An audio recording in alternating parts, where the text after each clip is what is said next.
Trump goes full 180 on Ukraine, but it may not be as it looks like.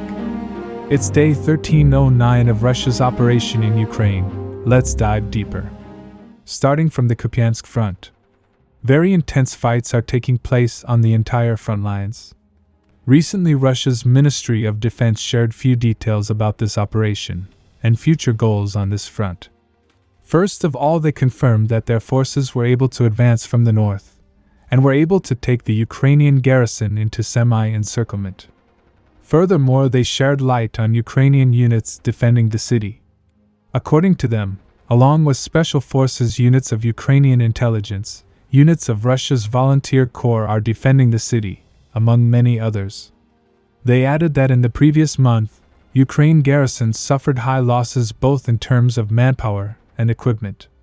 However, Ukrainian forces are defending it very strongly. They have basically turned every building of the city into a fortress. As you know, in addition to Kupiansk holding symbolic meaning, it is one of the main logistical hubs of the sector. It is well connected by several highways and railways, and as a result it acts as a major support point of their eastern grouping. And losing control of Kupiansk means their positions would be weakened. And losing Kupiansk will also allow them to advance towards Kharkiv. So knowing the importance, Ukraine has been defending very strongly. They utilized the geography of the city very well, and held countless Russian pushes from the east. But when Russian armed forces crossed the river and started attacking south, their defense cracked. Russian command is planning to significantly develop the front once they capture the city. We will discuss that in detail in coming reports. Now quickly moving to Velyka Novosilka, Russian forces continue to advance westwards. On this two-axis, they are following the main Ukrainian defense line that is somewhat like this.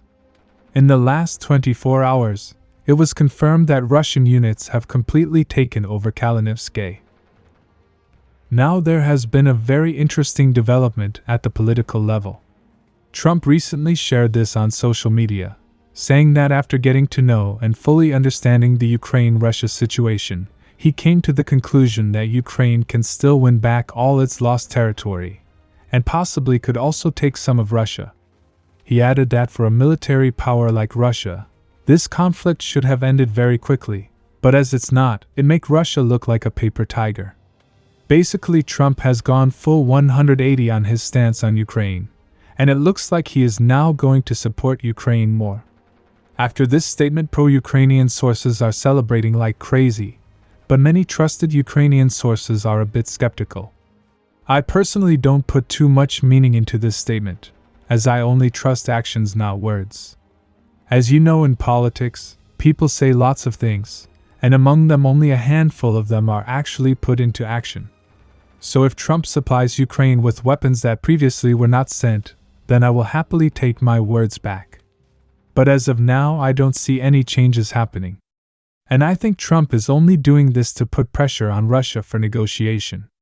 However, many people hinted that the reason behind this statement is much bigger than the conflict in Ukraine. Subscribe for more frontline updates. Let me know your thoughts in the comments down below.